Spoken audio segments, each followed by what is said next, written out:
palace alarm shrieked through the crystalline corridors of the Jarathi throne world, and Queen Velkera's rage shook the very foundations of the ancient structure. Her scales, normally a deep crimson, had flushed to near black with fury and fear. Her son, Prince Zixler, barely 3 cycles old, had vanished from his chambers. "Find him!"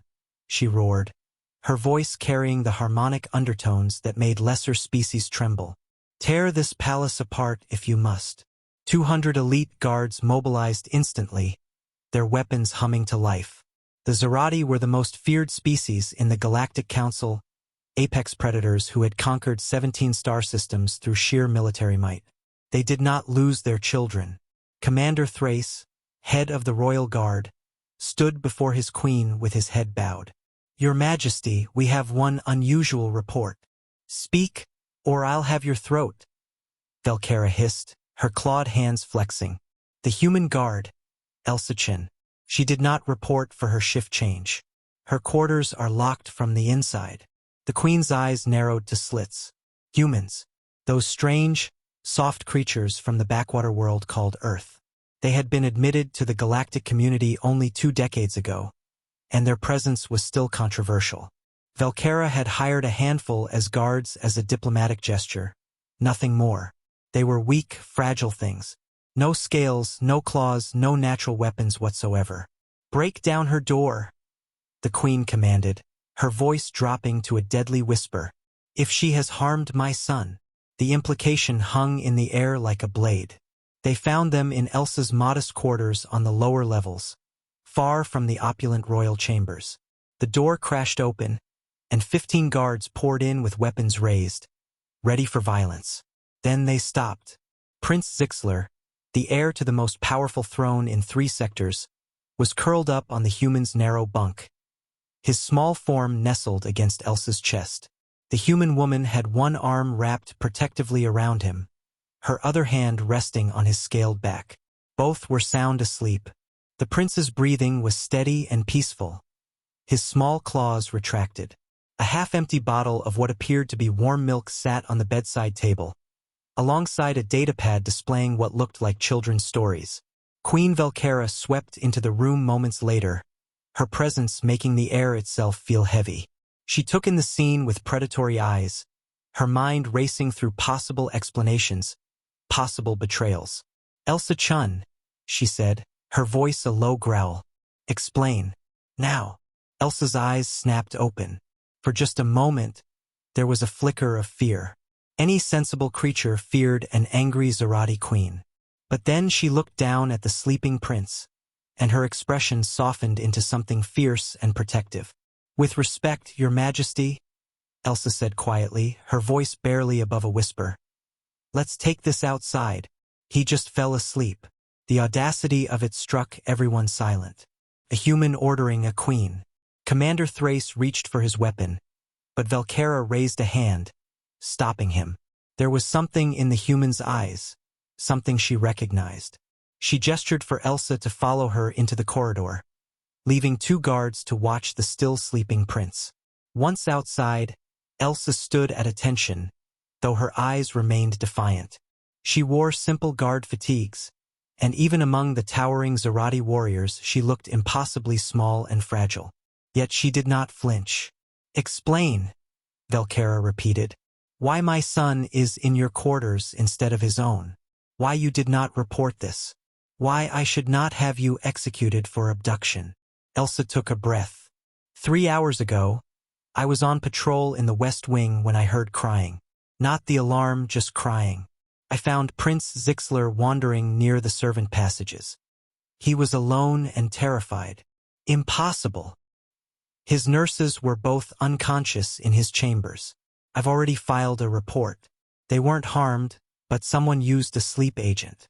I believe it was an actual abduction attempt, Your Majesty. Someone wanted him found in those passages. Velkera's scales rippled with barely contained violence. And you took him to your quarters instead of raising the alarm. He was crying, Elsa said simply. He kept saying Mama, Mama in Jarathi. But he was also saying something else. He was saying Zia. The queen's eyes widened fractionally. Zia was the name Zixler had given to Elsa, his own childish pronunciation of her name. She had not known her son even remembered the human guard. I tried to return him, Elsa continued. But the moment I turned toward the royal quarters, he panicked, completely panicked, screaming, clawing, Your Majesty. Something scared him badly. Someone he trusted in those chambers did this to him. So I made a choice. You made a choice, Valkera repeated coldly. To hide my son. I made a choice, Elsa said, meeting the Queen's eyes without wavering. To keep him safe until I could figure out who to trust. I was going to bring him to Commander Thrace in the morning. But he wouldn't calm down. He wouldn't stop crying. She paused, something vulnerable crossing her face. So I did what my mother used to do for me. Warm milk, a story, a safe place to sleep. You are a guard, Valkera said. Not a nurse. I'm a human, Elsa replied quietly. We're caregivers. It's what we do. Silence stretched between them. Behind the Queen, Commander Thrace and a dozen guards waited for the order to arrest or execute this presumptuous human. Then Queen Valkera did something that shocked everyone present. She laughed. A short, sharp sound like breaking glass. You creatures are insane, she said. But there was something new in her voice, almost respect. You have no claws, no venom, no armor. Your world is so soft that you developed no natural weapons at all. And yet you pick up a prince of the Jarathi, one of the most dangerous species in the galaxy, and your instinct is to give him warm milk and a bedtime story.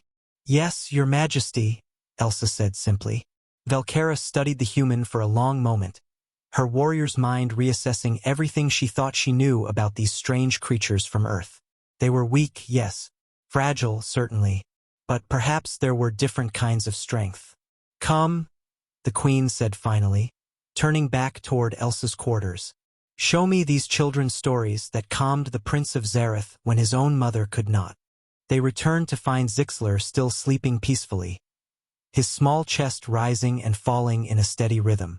Valkera approached slowly, her movements careful for perhaps the first time in years.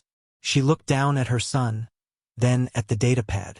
The Velveteen Rabbit, she read aloud, her accent making the human words sound strange. What is this? A story about becoming real through being loved, Elsa said softly. About how being held and cared for makes us who we are. The Queen was silent for a long time, watching her son sleep. Finally, she spoke without looking away from Zixler. Elsa Chen, from this moment you are elevated to the position of royal guardian. You will be responsible for my son's personal security and well-being. You will have the authority to override anyone, even me, if you believe he is in danger. The guards behind her made sounds of shock and protest, but Valkera silenced them with a gesture. Your Majesty, Elsa said, clearly stunned. I'm honored, but nothing. The Queen finally turned to face her. You saw danger when others saw routine. You prioritized his emotional safety over protocol. And most importantly, when faced with a choice between following orders and protecting a child, you chose the child. These are not qualities I can train. These are qualities your species seems to possess naturally. She reached out with one clawed hand and placed it on Elsa's shoulder, a gesture of trust that made several guards gasp. Perhaps, Valkera said thoughtfully, this is why humans will surprise us all. You do not conquer through strength. You conquer through compassion, through making even the fiercest warriors feel safe enough to sleep. Behind them, Prince Zixler stirred, his eyes opening slowly. When he saw his mother and Elsa together, he smiled. A small, sleepy, utterly trusting smile. Mama, he said. Zia. And in that moment, watching the most powerful queen in 3 sectors kneel beside a human guard's bed to comfort her son, the guards present realized they were witnessing something unprecedented. Not a conquest of weapons or warfare, but something far more profound. Humanity had found its place among the stars not by being the strongest, but by being what the galaxy had forgotten how to be. Gentle.